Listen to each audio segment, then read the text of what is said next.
আমি আমার বাবা মায়ের রহমতে বিয়ে করি। আমার সাথে যার সম্পর্ক 5 বছরে, যখন আমরা চেয়েছি বিয়ে করতে, ছেলের বাবা মা কোনোভাবেই আমার জন্য রাজি ছিল না।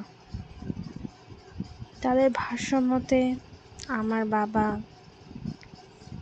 আর্থিক অবস্থার সাথে তাদের আর্থিক অবস্থা একদমই যায় না। আমাকে যদি সে বিয়ে করে তাহলে তার ভবিষ্যতে আমার পরিবার তাকে দেখতে হবে। আর তাদের যদি কখনো কোনো ফাইন্যান্সিয়াল বা আর্থিক সাপোর্ট লাগে, সেক্ষেত্রে আমার বাবা তাদেরকে দিতে পারবে না। এটা তাদের ফ্যামিলির মতামত ছিল। তো তারপর আমরা একজনকে এতই ভালোবাসতাম যে আমরা পালিয়ে বিয়ে করে ফেলি। হয়তো এটাই আমার জীবনের সব থেকে বড় ভুল ছিল। আমাদের বিয়ের 1 বছর পর্যন্ত সব কিছুই একদম পারফেক্ট ছিল। আমরা একজনকে অনেক ভালোবাসতাম, অনেক কেয়ার করতাম। আমি একটা পার্ট টাইম ছোটোখাটো জব করতাম, সে ফুল টাইম জব করতো। আমি পার্ট টাইম একটা স্কুলে জব করতাম। ওই জবে যে আমার স্যালারি আসতো, ওই টাকা দিয়ে আমি কোনো মতে নিজের টুকিটাকি যে খরচ থাকে ওগুলো বহন করতাম। তাকে কখনো আমি প্রেশার করতাম না যে আমার এই লাগবে সে লাগবে। আর সে আমাদের সংসারের যাবতীয় খরচ সেই বহন করত। আমাদের কোনো কিছু না কমতি ছিল না। আমরা প্রতি সপ্তাহে একদিন ঘুরতে যেতাম বাহিরে, কোনো রেস্টুরেন্টে অথবা কোনো রিসর্টে। সব কিছু একদম ঠিকঠাক ছিল। হঠাৎ একদিন সে ব্যাগ গুছানো শুরু করে দিয়েছে। অফিস থেকে এসে পর আমি ওকে জিজ্ঞেস করলাম, তুমি কোথায় যাচ্ছ? তো সে আমাকে বলছে, আমি অফিসের কাজে আমাদের অফিস থেকে আমি ট্যুরে যাচ্ছি। আমিও ভাবলাম ওকে, তাহলে যাক, সমস্যা নেই। 1 সপ্তাহ হয়ে গেল, তার কোনো খবর নেই। তাকে আমি যখন ফোন দিই, সারাদিন কোনো খবর থাকে না। আমি দেখা যাচ্ছে কখনো কখনো 40টা 50টা মিস কলও চলে যায়। রাতের দিকে সে আমার ফোন রিসিভ করে বলে যে খুব কাজের চাপ আছে, সে আছে। আচ্ছা ঠিক আছে। 1 সপ্তাহ হয়ে গেল, তাও কোনো খোঁজ খবর নেই। তো যখন আমি তাকে বললাম, তুমি তো 1 সপ্তাহের কথা বলেছ, কিন্তু তোমার তো এখনো কোনো খোঁজ খবর নেই, তুমি কি আসবে না? সে আমাকে বলছে, আমাদের যে সিলেটে যে অফিসটা আছে ওইখানে অনেক বড় সমস্যা হয়েছে, আমাকে অ্যাটলিস্ট 2-3 মাস এখানেই থাকতে হবে। আমি বোকার মতো বিশ্বাস করে ফেলেছি। তারপর যা হওয়া উচিত ছিল না, একদিন আমার ফোনে একজনের ফোন কল আসে। সে আমাকে জানায় যে আপনার যে হাজব্যান্ড আছে সে তো আরেকটা বিয়ে করছে, তার বাবা মায়ের পছন্দের। এই কথাটা যখন আমি শুনি, আমার মাথায় আকাশ ভেঙে পড়ছিল। আমি আর ওইখানে নেই এমন অবস্থা। আমার জীবনের সব থেকে খারাপ দিনটা ওই দিনটাই ছিল। সে আমাকে বিস্তারিত জানালো যে বিয়ে করছে, মেয়ে বাড়ি কোথায়, মেয়ের বাবা কি করে, সব কিছু A to Z। কবে বিয়ে ঠিক হয়েছে। বিয়ে ঠিক হয়েছে মূলত 3 মাস আগে, কিন্তু বিয়ের আয়োজন বাবদ সে ওইখানে গিয়েছে। মেয়েকে দেখা থেকে শুরু করে, এঙ্গেজমেন্ট থেকে শুরু করে আর অনেক কিছু, সে টুকিটাকি কাছেও সে অলরেডি ওগুলো করেও ফেলেছে। এখন বিয়ের পালা শুধু। বিয়ে হবে নেক্সট মান্থে। আমি ভাবলাম এখনো অনেক সময় আছে। আমি মেয়ের বাবার সাথে কথা বলবো। যদি আমি মেয়ের বাবার সাথে কথা বলি, সে তো একটা মেয়ের বাবা, সে কখনো আমার সাথে এত বড় একটা অন্যায় হওয়া কখনো মেনে নিতে পারবে না। আর কোনো মেয়ের বাবা একটা ম্যারিড ছেলের হাতে তার মেয়েকে তুলে দিবে না। আমিও রীতিমতো মেয়ের বাবাকে ফোন দিয়ে সব কিছু জানাই, প্রমাণসহ। আমাদের বিয়ে কাবিননামা থেকে শুরু করে, ছবি থেকে শুরু করে সব কিছু। মেয়ের বাবা যখন জানতে পারে, সে তো একদম হতবাক। আমি ওনার সুরে যতটুকু বুঝতে পেরেছিলাম, উনি আর যতই যাই হোক এই ছেলের হাতে ওনার মেয়েকে দিবে না।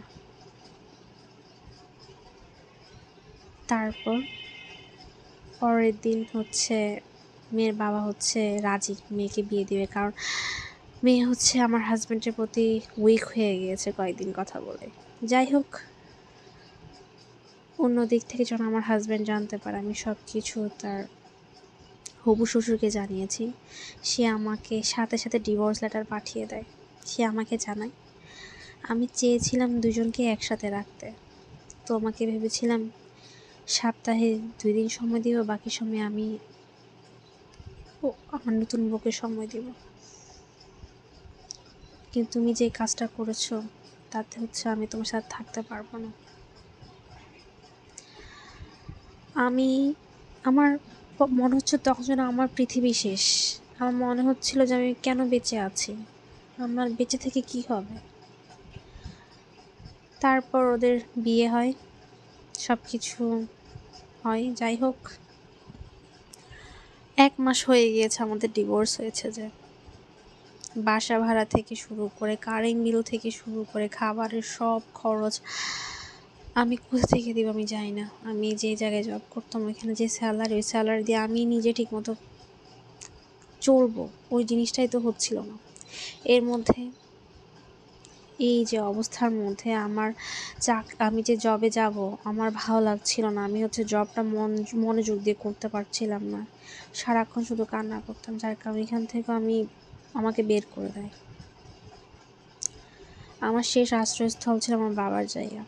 ভেবেছি যখন বাবাকে ফোন দিব, বাবা হয়তো আমার সাথে কথা বলবে না, আমাকে হয়তো বা স্বাভাবিক যা করেছি আমি সবার সাথে অন্যায় করেছি, আমার সাথে অন্যায় করেছি, আমার বাবা মায়ের সাথে অন্যায় করেছি। যখন আমি ভেবেছি ওনাদের ফোন দিব, ওনারা আমার ফোন রেখে দিবে, কিন্তু না, যখন আমি ফোন দিই আমি একদিক থেকে আমি কান্না করছিলাম, অপর দিক থেকে আমার বাবা। সে আমাকে বলছিল, মানুষ তো ভুল করেই, এই ভুলের জন্য কি আমি আমার মেয়েকে ফালাই দিব? তুমি তো আমার সন্তান, তুমি যে অবস্থায় থাকো না কেন তুমি আমার সন্তানই থাকবে, তুমি বাসায় ফিরে আসো। আমি বাসায় ফিরে যাই। আমার হচ্ছে 1 মাসের বাসা ভাড়া থেকে শুরু করে সংসার যত খরচ হয়েছে সব আমার বাবা হচ্ছে শোধ করে দেয়। বাসায় গিয়ে 3 মাস আমি সারাক্ষণ বিছানায় শুয়ে থাকতাম আর কান্নাকাটি করতাম, কাউকে কিছুই বলতাম না। এমন করতে করতে আমার 1টা বছর চলে যায়। আমার বাবা আমার জন্য ছেলে দেখছিল। আমি চাচ্ছিলাম না বিয়ে করতে, কারণ আমার মনে হচ্ছে যে আবার হয়তো বা সেম জিনিসটা আমার সাথে আরেকবার রিপিট হবে। কিন্তু আমার বাবা বলছিল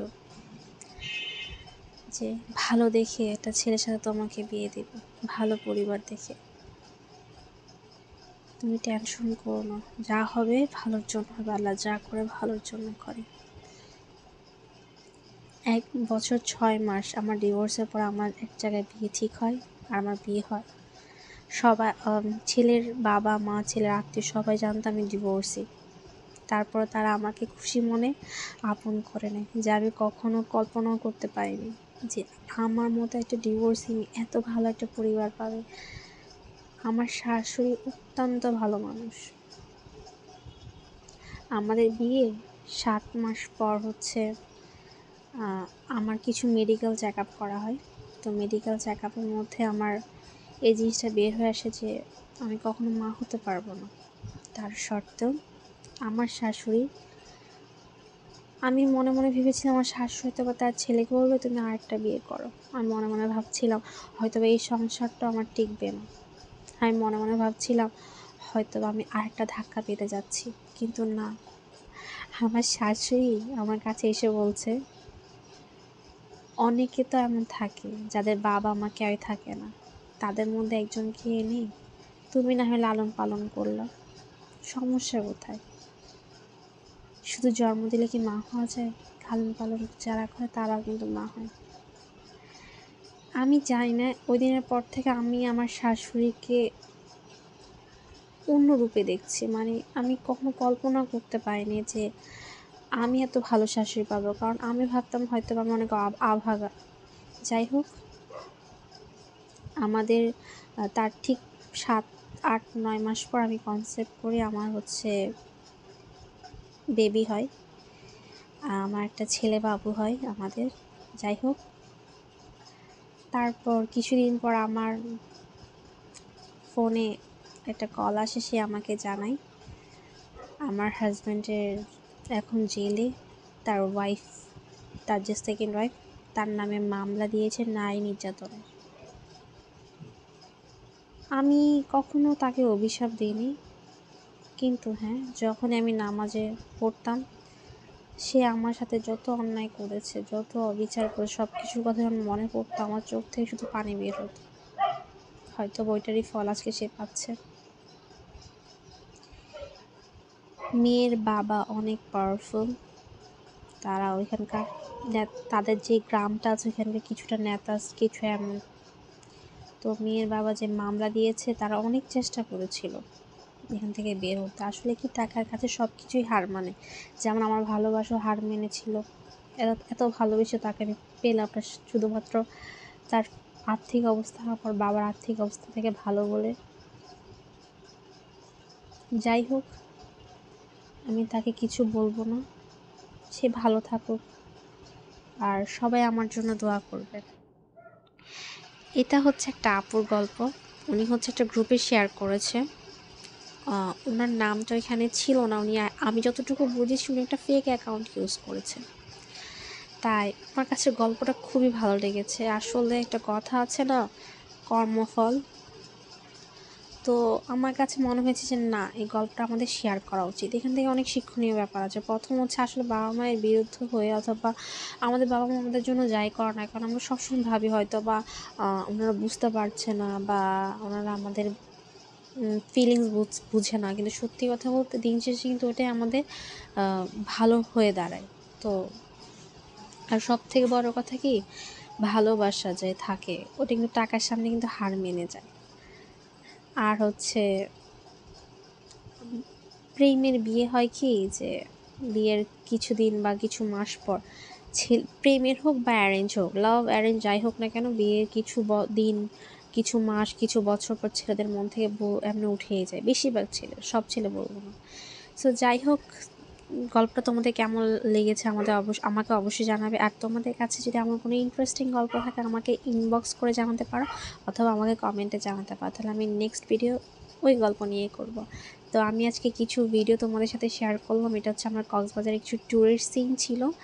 সো আমি হচ্ছে সেন্ট মার্টিতে গিয়েছিলাম, তখন হচ্ছে আমরা সানসেট দেখার জন্য হচ্ছে ইয়েতে গিয়েছিলাম, ঘাটে গিয়েছিলাম। তো এটার কিছু ভিডিও তোমাদের সাথে শেয়ার করলাম। আশা করি তোমরা ভালো থাকবে, সুস্থ থাকবে। আল্লাহ হাফেজ।